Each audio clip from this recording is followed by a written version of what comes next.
up, guys? So today I'm going to be reviewing the Batman figure from the DC Multiverse line. So I haven't done this one yet. I've had it already over a year. It's overdue for review. So you guys want to see the comparison, the accessories, the artwork, and the overall articulation and accuracy to this figure, continue watching the rest of this video. And let's go ahead and review Robert Pattinson's The Batman. So here we do have a trade shot of Robert Pattinson's The Batman. It looks pretty dope, pretty clean in my opinion. Doesn't really come with much, honestly, but overall, you know, it's still a great figure. So we're gonna go ahead and remove the figure out from the tray.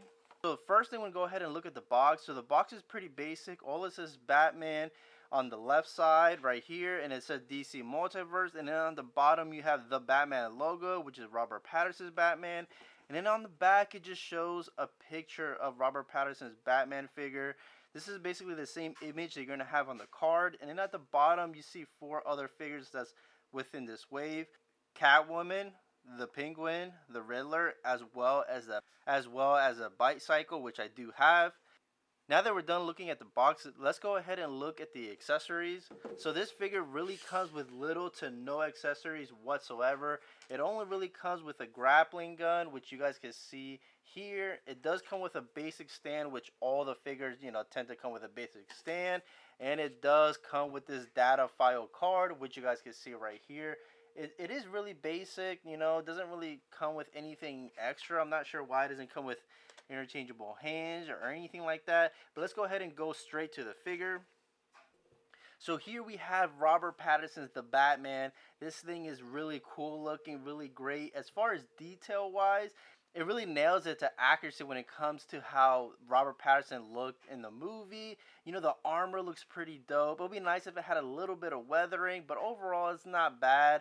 The gauntlet looks pretty good. The utility belt looks pretty dope. The shoulder pads looks pretty dope, as well as the helmet. You can even see the cowl, how it looks like it has all those stitching marks like it does in the movie.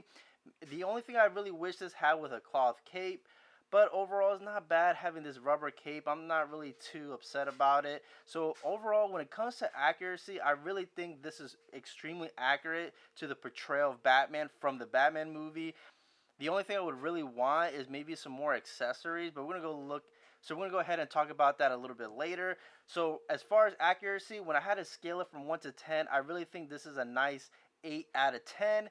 Just I would like to have a little bit more weathering, maybe a little bit different shades of black throughout the suit, but overall it was really dope and really well detailed. So next we're going to look at the articulation. When it comes to articulation, this figure doesn't hold back whatsoever. So we're going to have some double jointed elbows, which is the must for any Batman figure on both sides, as you guys can see right here. The gauntlet is really rubbery and really soft, so it feels very brittle that it might break, but I'll talk about the cons of this figure afterwards. So it does have double jointed knees, which is good. It needs thigh swivel, which is not a big deal. The hips go left and right. As far as ab crunch, he really doesn't move at all for whatever reason. Could be because of the plastic and the armor, maybe just makes it to where he can't do that.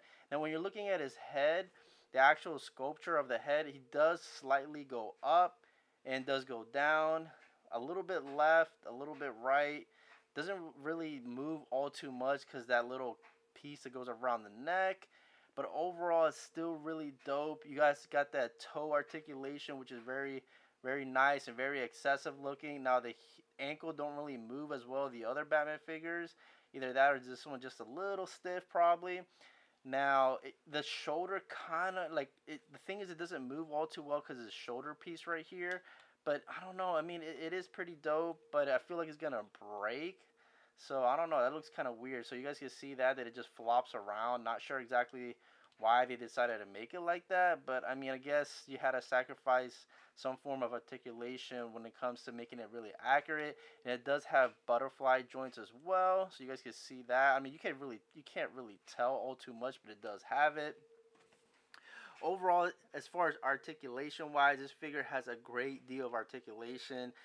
Overall, really satisfied. So we're gonna go ahead and talk about the cons of this figure. You know, it doesn't come with any accessories besides this grappling gun, which isn't really too bad, and it doesn't come with interchangeable hands. So you got this like weird, you know, high five or saluting hand, or whatever, like a slap hand. You know, it would be nice if you could swap this out at least for a fist or just a regular relaxed hand, so you permanently have this weird hand.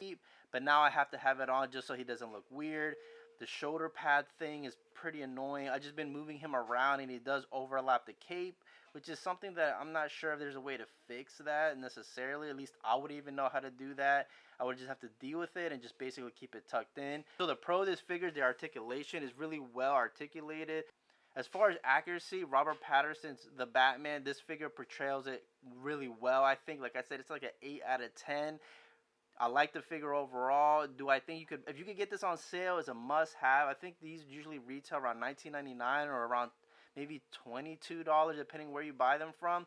I ended up getting this one on sale, so it's definitely a nice figure to get on sale. I do have his Bat Cycle, which I'll probably do a video about it a little bit later. I'm just trying to knock out these Batman DC Multiverse figures right before the Flash movie. So I'm going to go ahead and go to the next segment of this video. I'm going to go ahead and compare him to another version of the Batman. So we're going to compare him to one of my favorite iterations of the Batman, which is Ben Affleck's Batman. Don't get me wrong, Christian Bale's Batman is #1, but as far as figure wise, this Ben Affleck Batman looks amazing, man. They really executed this really well, in my opinion. If I had to pick which one was my favorite between both of these, I'll definitely say the Ben Affleck Batman. But you guys can see the detail in both of these. They're both really accurate. I mean, I haven't seen the Flash movie, but as far as the trailer wise, the Ben Affleck Batman does look really accurate to his portrayal, and so does the Batman from Robert Pattinson's. So we're looking at both figures. You know, they're both really well detailed. They both look pretty great in my opinion. So what these figures both share is lack of accessories. These don't really come with much. I mean, Ben Affleck's Batman doesn't come with anything, but at least Robert Pattinson come with one little grappling gun. I don't really count the stands and the collectible card as accessories, but you know, you technically can, but not really. But if you guys look at this comparison real quick, you guys can see that they both have double jointed knees. They both have double jointed elbows. And the only difference here, as you can tell, cloth cape versus plastic. This Batman does have hip swivel, which, you know, Robert Pattinson's Batman does not. They both have toe articulation, as you guys can see right here. Really nothing too crazy right there. It's not really a deal breaker in my opinion. As far as color, the Ben Affleck Batman is more of a matte grayish. That's like a gunmetal gray, versus the Batman is just like a flat black with maybe some hint of gray. I'm not really sure. So when it comes to comparing the Ben Affleck Batman with the Robert Pattinson Batman, I really do think the Ben Affleck Batman is better. Not saying that I don't like the Robert Pattinson Batman, but it definitely could be better in my opinion. The only two problems that I have besides the cape is how soft the rubber is on the gauntlet. I already feel like it might rip, or is already like warping just a little bit. And then these shoulder pads that tend to move out of place and go over the cape.